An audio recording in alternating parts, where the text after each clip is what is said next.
Assalamu alaikum dear students. My name is Ashtam and I am here to teach you physics class 10. आज का जो हमारा topic है वो है एनालॉग एंड डिजिटल क्वांटिटीज और डिजिटल इलेक्ट्रॉनिक्स। ये दो चीज़ें आज हम डील करेंगे। एनालॉग क्वांटिटीज, सबसे पहले हम एनालॉग क्वांटिटी को स्टडी करेंगे, उसकी एग्जाम्पल को स्टडी करेंगे, देन डिजिटल क्वांटिटीज को खत्म करने के बाद एनालॉग इलेक्ट्रॉनिक्स और डिजिटल इलेक्ट्रॉनिक्स को स्टडी करेंगे। उसके बाद ये ऑब्जर्व करेंगे कि इन दोनों में डिफरेंस क्या है। एनालॉग क्वांटिटी को देखा जाए, एनालॉग क्वांटिटी की डेफिनेशन पे है कि quantity whose value varies continuously is known as analogue quantities. एक ऐसी क्वांटिटी जिसकी वैल्यू कॉन्टिन्यूअसली चेंज हो रही है, एक ऐसी क्वांटिटी जिसकी वैल्यू कॉन्टिन्यूअसली चेंज हो रही है, उसको आप क्या कहेंगे कि ये क्या है? Analogue quantity. एक ऐसी क्वांटिटी जिसकी वैल्यू कॉन्टिन्यूअसली चेंज हो रही है, उसको आप कहेंगे कौन सी क्वांटिटी है? Analogue quantity. For example temperature जो है वो चेंज होता रहता है। फॉर एग्जांपल अगर आप किसी चीज़ को टेम्परेचर आप इंक्रीज कर रहे हैं, आप रूम टेम्परेचर में हीटर लगा रहे हैं या एसी लगा रहे हैं, तो उसका टेम्परेचर डेफिनेटली चेंज होगा। तो इस तरह से ये इसका एग्जांपल बनेगा। एनालॉग क्वांटिटी एक ऐसी क्वांटिटी होती है जिसका जो वैल्यू है वो कॉन्टिन्यूअसली चेंज होती है, उसको आप कहते हैं एनालॉग क्वांटिटीज। उसका एग्जांपल में आपका टेम्परेचर आ जाएगा। सेकंड आपके पास क्वांटिटी आ रही है डिजिटल क्वांटिटी, एक ऐसी क्वांटिटी जिसका जो वैल्यू है वो स्टेप्स में चेंज होता है। स्टेप्स में यानी थोड़ा थोड़ा करके, ऐसा ऐसा करके चेंज हो, उसको आप कहते हैं ये क्या है? Digital quantity. इसकी डेफिनेशन रीड करते हैं। The quantity whose value varies in discrete steps, एक ऐसा क्वांटिटी जिसकी वैल्यू स्टेप्स में कम बढ़ हो। अगर किसी वैल्यू में उतार चढ़ाव हो रहा है तो वो स्टेप्स में हो, यानी कि उसमें डायरेक्टली वो कम बढ़ना हो, इन डिस्क्रीट स्टेप्स कम या ज्यादा हो वैल्यू। ऐसी क्वांटिटी को आप क्या कहेंगे कि आपके पास क्या है? Digital quantity. ऐसी क्वांटिटी को आप कहेंगे आपके पास क्या है? Digital quantity. एक डेफिनेशन पे है the quantity whose values varies in discrete steps, एक ऐसी क्वांटिटी जिसकी वैल्यूज डिस्क्रीट स्टेप्स में वेरी करती है, उसको आप कहते हैं कि आपके पास क्या है? Digital quantity.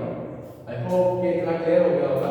उसकी एग्जांपल है आपके पास टेम्परेचर आफ्टर 1 आवर। जैसे अभी का टेम्परेचर कुछ है और अगर आप 1 घंटे के बाद का टेम्परेचर चेक करेंगे तो कुछ और होगा, ज़रा डिफरेंट होगा, यानी स्टेप्स में चेंज हो रहा है। जैसे 1 घंटे पहले कुछ था और दूसरे घंटे कुछ हो गया। तो इस तरह की क्वांटिटीज को आप कह रहे हैं कि ये क्या है? Digital quantity. आई होप कि आपको क्वांटिटीज क्लियर हो गई होगी।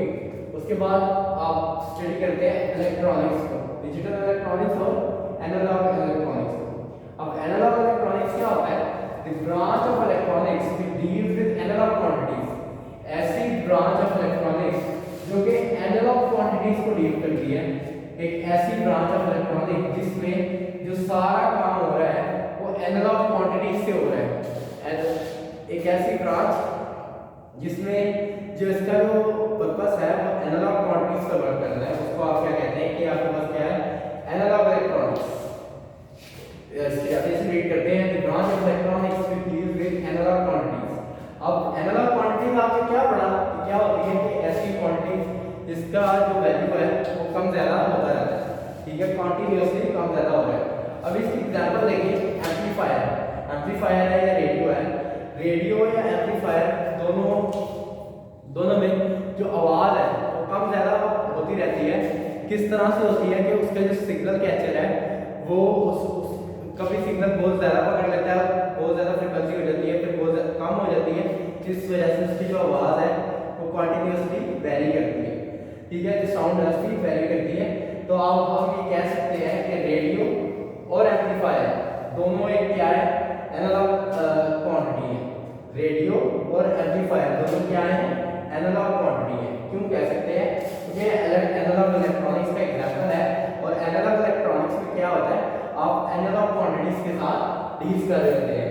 आप एनालॉग इलेक्ट्रॉनिक में एनालॉग क्वांटिटीज के साथ डील कर रहे होते हैं। इस वजह से आप इसको क्या कहते हैं कि आपके पास क्या है? Analogue electronics. और रेडियो और एम्पलीफायर आपके पास क्या होगा? Analogue quantities. आगे देखिए digital electronics the branch of electronics which deals with digital quantities. ऐसी ब्रांच ऑफ इलेक्ट्रॉनिक्स जिसमें आप सिर्फ और सिर्फ डिजिटल क्वांटिटीज के साथ डील्स कर रहे हैं। एक ऐसी ब्रांच ऑफ इलेक्ट्रॉनिक्स जिसके साथ आप सिर्फ डिजिटल क्वांटिटीज को डील कर रहे हैं, उसको आप क्या कहेंगे? Digital electronic. एक ऐसी ब्रांच ऑफ इलेक्ट्रॉनिक जिसमें आप डिजिटल क्वांटिटी को डील कर रहे हैं, उसको आप क्या कहेंगे? Digital electronic. For example computer. अब कंप्यूटर में सारा डिजिटल सिस्टम है, तो आप इसको कह सकते हैं कि कंप्यूटर जो आपके पास है, पीसी वगैरह, आपका कंप्यूटर जो आपके पास है वो क्या है? डिजिटल क्वांटिटी है। Is it clear? जो आपके पास कंप्यूटर है वो आपके पास क्या है? एक डिजिटल क्वांटिटी है। डिजिटल इलेक्ट्रॉनिक्स की डेफिनेशन को रीड करते हैं। The branch of electronics which deals with digital quantities is known as digital electronics. एक ऐसी ब्रांच ऑफ इलेक्ट्रॉनिक्स जो कि डिजिटल क्वांटिटीज को डील कर रही है, उसको आप क्या कहते हैं? Digital electronics. आई होप कि डिजिटल और एनालॉग क्वांटिटीज और इलेक्ट्रॉनिक्स वो आपको क्लियर हो गए होंगे। अब इसमें डिफरेंस क्या आता है उसको समझते हैं। अगर ये देखें, यहाँ पे देखें, यहाँ पे जो फॉर एग्जांपल ये किसी साउंड की फ्रीक्वेंसी है, लेकिन ये एक एनालॉग फ्रीक्वेंसी है। ये आपको कैसे पता लग गया? ये देखें, यहाँ से अगर आपका जो फ्रीक्वेंसी है वो एकदम से राइज कर रही है, राइज करके वो कहाँ तक जा रही है? +5 तक। राइज करके वो कहाँ पे जा रही है? +5 तक। उसके बाद वो एकदम से कम होकर कहाँ पे आ रही है? -5 तक। फिर से प्लस, फिर माइनस। अब इसका साइकिल देखें, 0 से +5, +5 से दोबारा 0, दोबारा 0 से -5, फिर दोबारा 0, फिर +5। यानी कि आप यहाँ कह सकते हैं कि इसका रेंज कितना है आपके पास? रेंज आपके पास आ जाएगा +5 से -5 तक। इज इट क्लियर कि इस क्वांटिटी का आपके पास रेंज कितना आ गया? +5 से -5 तक। अब दूसरी चीज देखिए, डिजिटल इलेक्ट्रॉनिक्स में क्या होता है? डिजिटल इलेक्ट्रॉनिक्स में सिंपल डिजिटल सिस्टम होता है, उसमें या तो आपके पास चीज ऑन होती है या ऑफ होती है। फॉर एग्जांपल आप एक फैन की एग्जांपल ले सकते हैं। फैन को आप इलेक्ट्रिसिटी सप्लाई करेंगे तो आपके पास ऑन होगा, अदरवाइज देखिए आप इसको इलेक्ट्रिसिटी सप्लाई कर रहे हैं, +5 तक चला गया इसका वोल्टेज। फॉर एग्जांपल ये वोल्टेज है, आप इसको +5 तक ले गए, उसके बाद आप इलेक्ट्रिसिटी की सप्लाई बंद कर दी, दोबारा से कहाँ पे आ गया? 0 पे आ गया। तो इसका डायरेक्ट इस तरह का सिस्टम है, उसको इसकी फोर्स से रिप्रेजेंट करेंगे कि अगर 0 है तो इसका वोल्टेज बिल्कुल 0 है, यानी सप्लाई इसमें खत्म हो गई है। उसके बाद अगर 1 से आप इंडिकेट करें तो इसमें सप्लाई है और इसका ग्राफ आपको नजर आएगा। ये था आज का टॉपिक एनालॉग और डिजिटल क्वांटिटीज का। आई होप कि आपको ये लेक्चर समझ